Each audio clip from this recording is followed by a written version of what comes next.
Of what's coming your way. Right now, let's turn to Mark chapter 7 and read together verses 1 through 9. I'm reading as usual from the New King James translation.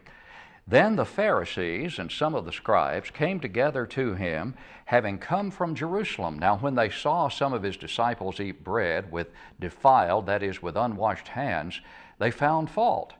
For the Pharisees and all the Jews do not eat unless they wash their hands in a special way, holding the tradition of the elders. When they come from the marketplace, they do not eat unless they wash. And there are many other things which they have received and hold, like the washing of cups, pitchers, copper vessels, and couches. Then the Pharisees and scribes asked him, "Why do your disciples not walk according to the tradition of the elders, but eat bread with unwashed hands?" He answered and said to them, "Well did Isaiah prophesy of you hypocrites, as it is written, 'This people honors me with their lips, but their heart is far from me. And in vain they worship me, teaching as doctrines the commandments of men. For laying aside the commandment of God, you hold the tradition of men, the washing of pitchers and cups, and many other such things you do." He said to them, "All too well you reject the commandment of God, that you may keep your tradition."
back for the study portion of our devotional time. We're looking today at Mark chapter 7, verses 1 through 9. And of course, this is one of the many exchanges that Jesus had with the Pharisees, and in this case, the scribes were involved, the Jews of his time, many of whom, of course, were trying to trap him, were seeking to kill him, actually.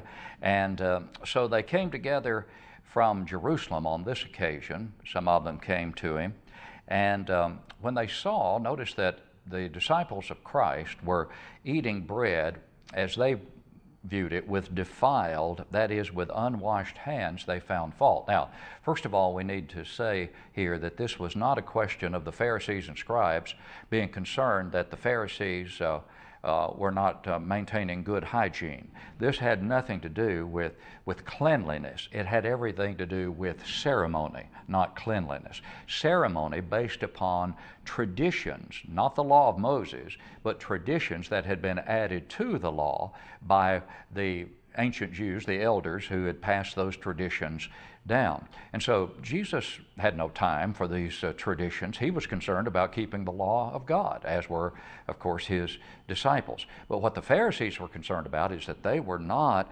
keeping the tradition. And the explanation is given further in verse 3. For the Pharisees and all the Jews do not eat unless they wash their hands, you see, here's the key, in a special way. Not just washing them to be clean, but in a special way, he adds, Mark does, holding the tradition of the elders. Now, the tradition of the elders, as we said a moment ago, was just that, tradition. But these Jews were binding that tradition, in fact, elevating it in many cases above the very law of Moses, the law that had actually come from God. Well, Mark further explains, when they come, this is verse 4, when they come from the marketplace, they do not eat unless they wash, but washing in this special way.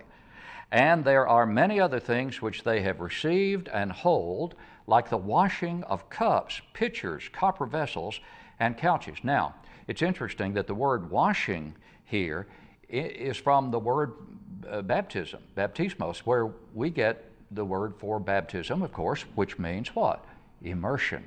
And so, yes, the washing of these cups and copper vessels and even couches, it was done by immersion. They were immersing them. It was a completely ceremonial and totally unnecessary practice that had been handed down by tradition. But the problem was they were binding that tradition, as we say, at least equal to, and in many cases above, the very law of Moses. Well, verse 5, then the Pharisees and scribes asked him, why do your disciples not walk according to the tradition of the elders, but eat bread with unwashed hands? And again, not a matter of hygiene, not a matter of eating with dirty hands, but unwashed hands, meaning not washed in this special, careful way, ceremonially, as a religious act. That's the key. Not as a matter of cleanliness or hygiene, but they were observing these special washings as something that was a part of the religion they were binding upon their fellow Jews. Now, notice, Jesus answers them. He answered and said to them, well did Isaiah, that's Isaiah 29:13 that he's looking at here, he's quoting from, well did Isaiah prophesy of you hypocrites, as it is written, this people honors me with their lips, but their heart is far from me. And in vain they worship me, teaching as doctrines the commandments of men. He goes on, for laying aside the commandment of God, you hold the tradition of men. And then he specifies the washing of pitchers and cups and many other such things you do. Then verse 9, he said to them, all too well. You're doing a good job, in other words, of rejecting the commandment of God, that you may keep your tradition. It is a clear condemnation of the supplanting of the law of Moses with the traditions that had nothing to do with the law of Moses. Now, what can we learn from this? Oh, there's so much that we can and should learn from this. What is it? Well, first of all, it is possible to worship in vain. Listen again to verse 7. And in vain they worship me. That's a clear statement, isn't it? They are worshiping in vain, teaching. How so? Teaching as doctrines the commandments of men. Now, these traditions that they were binding as commandments, but they were the commandments of men. Is anyone doing that today in the religious world? Oh, the question is, how many are doing this in the religious world today? Now, there are certain traditions that one might follow that are neither here nor there, and we don't bind those traditions. For example, in our worship to God, we sing, and we sing a certain number of songs in a worship hour. Well, is there a specified number of songs that we're to sing in our worship to God? Well, no. In one congregation, the Lord's people might sing 5 songs in a worship service. And they might sing 2 songs, and then they have an opening prayer, and then another song, and then the sermon. The Lord's Supper might come before the sermon, or it might come after the sermon. But these are neither here nor there. And if someone tried to say, though, now we must observe the Lord's Supper before the sermon. It would be sinful to observe the Lord's Supper after the sermon. If someone tried to contend for that, one would be binding just as these Pharisees were guilty of doing. And it would be sin. It would be sinful to try to bind something that God has not bound upon us. That's the whole point here. Any time that we inject the traditions of men and bind them as being the law of God when in fact they are not, we violate the law of God itself.